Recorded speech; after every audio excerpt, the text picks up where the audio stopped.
Hey guys, and welcome to another episode of The Fad Show. So in tonight's episode, I'm going to talk about my top 5 favorite driving roads. Now this is an episode that I kind of dreamed up years ago or a long time ago, and I guess I'm just now finally getting around to making it. But if you follow the channel for any extended period of time, or you follow my Instagram, you know that one of the things that I like more than working on cars and buying and selling cars is road tripping, traveling, and adventuring, and basically just combining my love for cars and also traveling and going on road trips and being able to do that sort of thing. So my idea for the perfect driving road might be different than, say, just like a strict car enthusiast who's literally just looking for the best possible road to drive on. My criteria is, yes, I like to have a good road that's fun to drive on, but I also like it to be like a good quality road so it's enjoyable, not rattling your teeth out. I don't like to be sitting behind a Corolla Prius or rental minivan, so somewhere that's kind of, you know, not off the beaten path and not super touristy. I like there to be amenities on the way. I like to stop, get a good coffee, take in some sights, that sort of stuff. So I like there to be like a little bit of stuff to do. And then obviously I like it to be beautiful. I like to, you know, when I'm not fully engaged in driving, you know, let off and just take in the scenery. So those are my criteria. I came up with a score system for the 5 areas that I had, and gave them a base 10 score, and then averaged them all out and picked my top 5. Luckily enough, these 5 roads I have filmed on, so hopefully I'll have lots of good clips for all 5 of them to give you some sort of idea if you want to go there yourself. So without further ado, let's get straight into it. We'll roll the intro, and then I'll talk about number 5.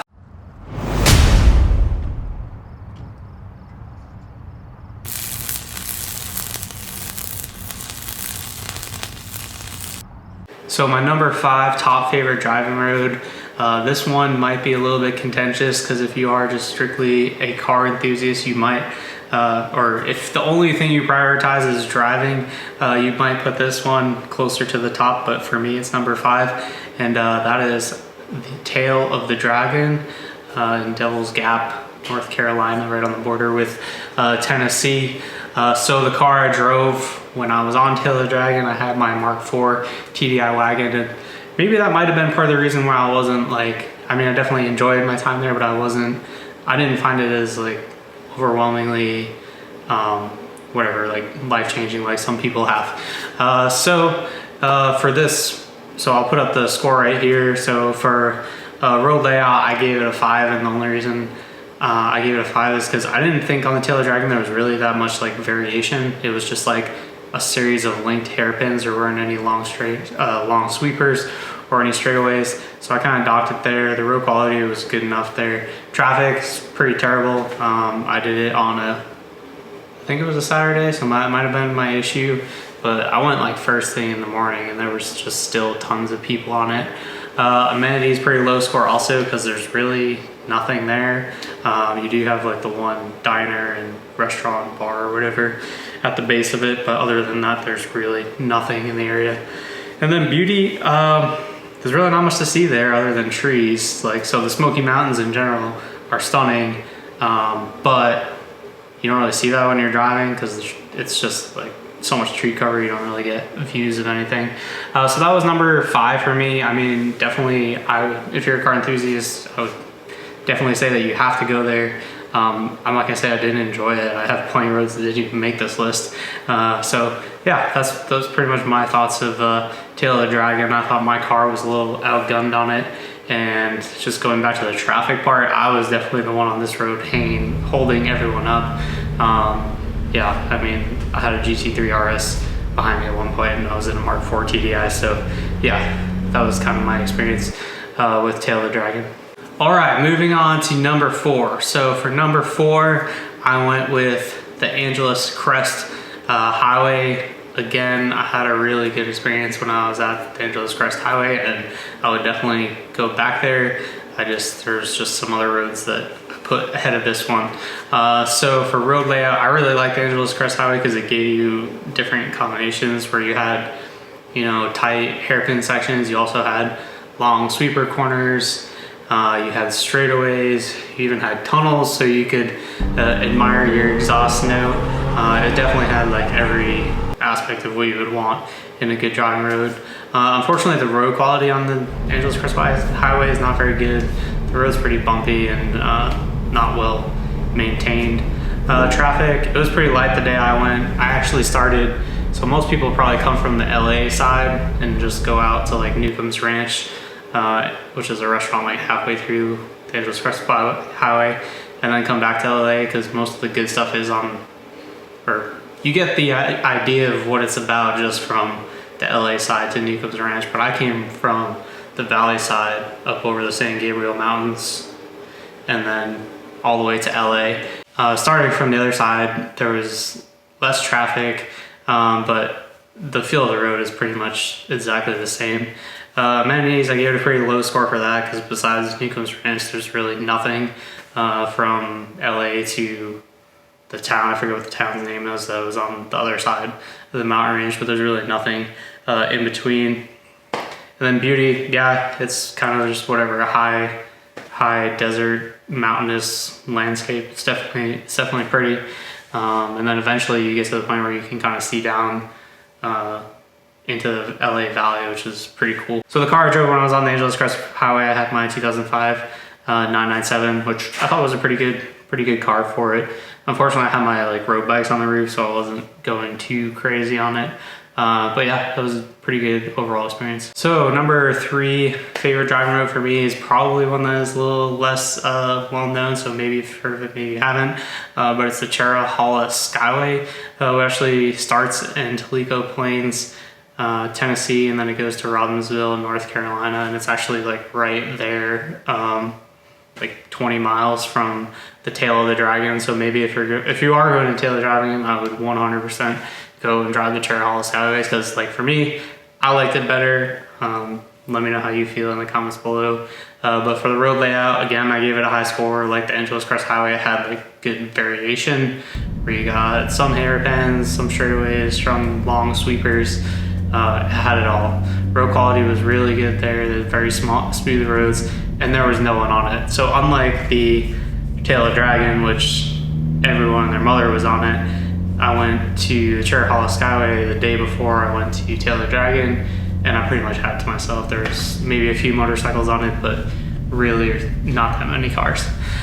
So good on traffic. Amenities, again, kind of almost like Tail of the Dragon. There's really nothing there. There's like small town at one end and then Robbinsville on the other end. But it was very beautiful. So although you couldn't really see anything from the Tail of the Dragon because of the tree cover, the Cherahalla Skyway had way more scenic overlooks where you could look over the Smoky Mountains. I thought it was really stunningly beautiful myself. So I personally enjoyed the Cherahalla Skyway more than the Tail of the Dragon. But let me know how you feel. And just like the Tail of the Dragon, I drove my Mark IV TDI. It was the same trip that I did that. One thing I will say with the Tail of the Dragon is like, it is like so relentless on the corners that I was like actually getting tired by the time I got to the end of it, where Cherahalla Skyway like had sections that were straight, or like just the long sweeping corners that kind of give you a break. So moving on to my number 2 favorite driving road. This is definitely one of the more well-known ones, but that would be the Pacific Coast Highway.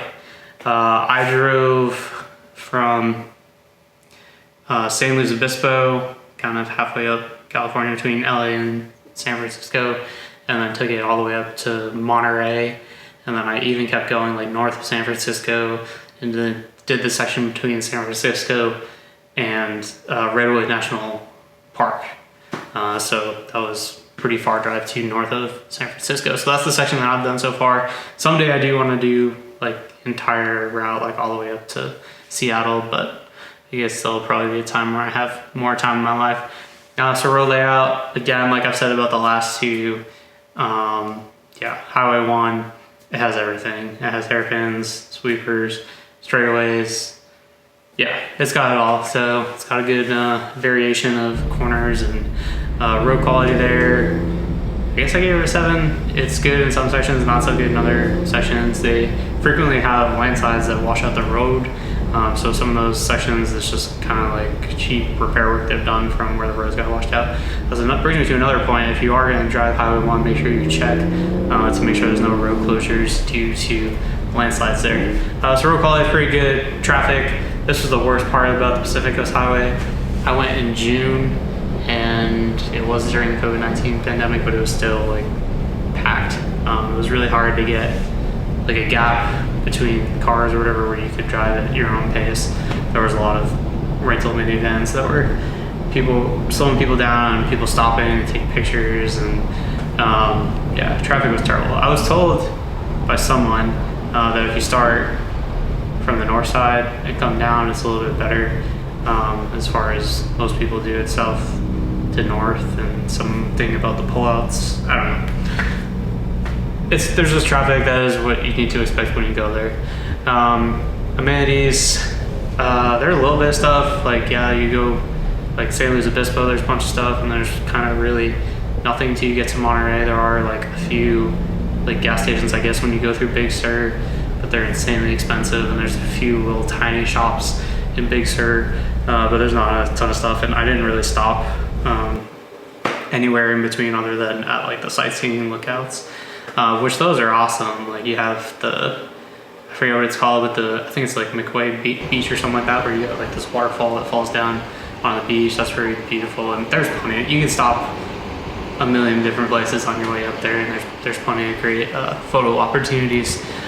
Put some pictures in here, pictures I took, and that I guess brings me to the next point, is beauty, which the Pacific Coast Highway is just stunning. I gave it a 10 out of 10. Like, I'm sure you've all seen pictures of it. It's just definitely an insanely beautiful place to drive your car, and this is the one road I think where I had like the perfect car for it.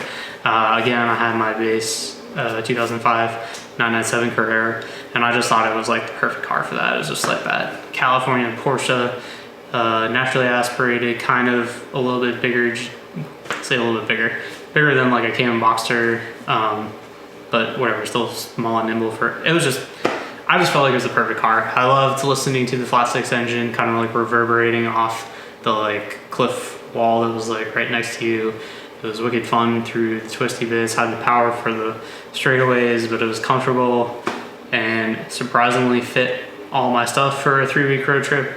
So that was like the one place where I think I had like the perfect car for it. So yeah, Pacific Coast Highway, that was a bucket list road trip for me, and it definitely lived up to it.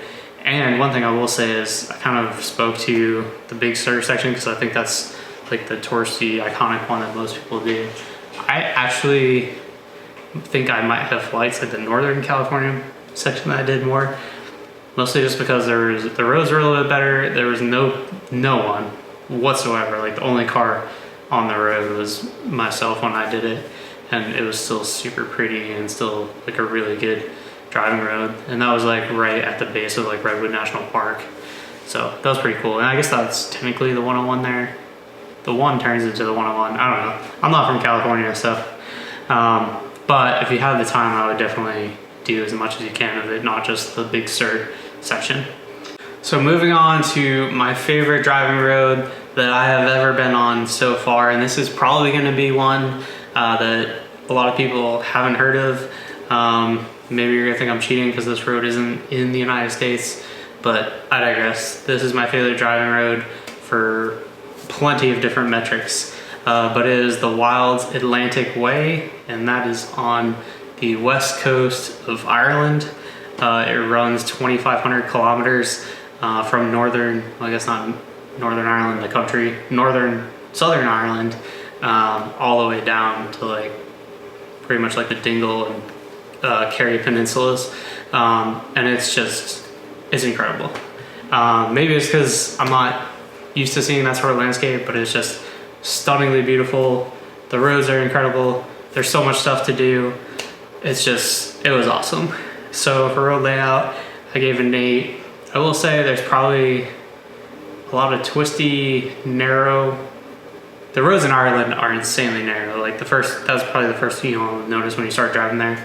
It's a little bit alarming being on the other side of the road and driving a manual and then narrow roads. But the roads are really narrow, and the Wild Atlantic Way is not an exception to that. So it kind of limits a little bit how much fun you can have, but it's still a really good, twisty, relatively good condition road. Traffic, I guess it really depends on what section you're in. Like, it goes through Galway and some major metropolitan areas, but once you get off the beaten path, like north of Galway and south of Galway, there's kind of no one on it, and it's just, like I said, it's incredible. It's just like green farm fields, cliffs, kind of like weird, like marshy ocean views. It's incredible. I loved it. I think part of the reason I liked it so much is just because it was a little exotic for me, not being used to that landscape, but it was pretty sweet.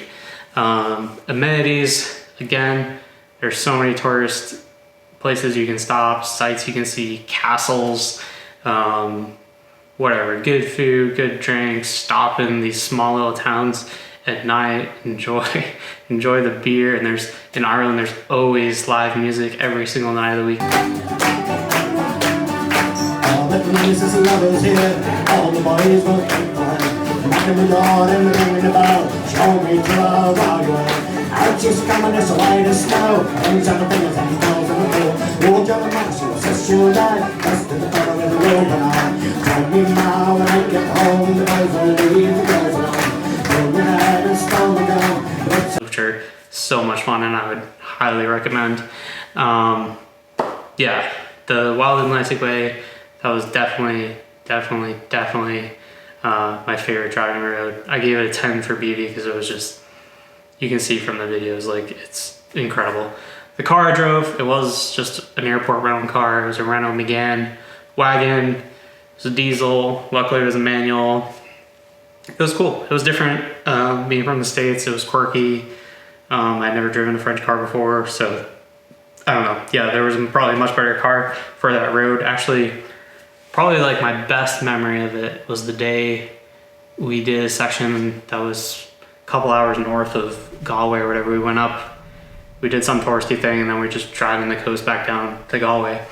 And it was a super fun road, super beautiful, and we stopped in this tiny town. Like, there's probably 5 buildings or 5 houses and businesses. I guess it was a little bit bigger, but anyways, very small town, right on the water. And we're like, oh, let's just stop and get a coffee. And we went into this tiny little coffee shop, got an amazing coffee, and I had the best brownie that I've ever had in my life. My girlfriend got a carrot cake.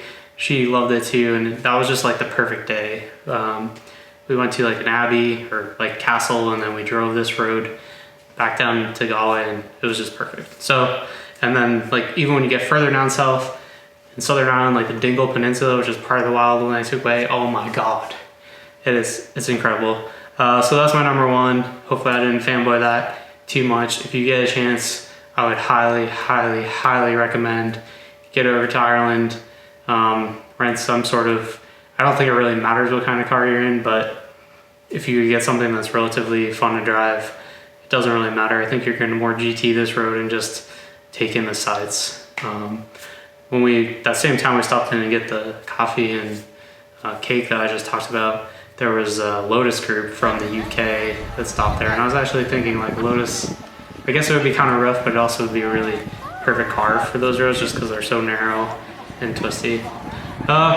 So there it is. That covered my top 5 favorite driving roads that I've ever been on. I hope you guys found this video informative. I hope you learned something from it. I hope you agree with me maybe on a few things. But please, if you like this video, go ahead and like, comment. Please comment below and let me know what your favorite driving road is. In the future, I'm planning on making a video of my top 5 yet to have been driven roads that I really want to, or my top 5 roads that I haven't driven yet that I want to going forward. So if that's something that you'd be interested in, then please let me know. So again, thank you very much for watching, and I hope you guys have a good day. Bye.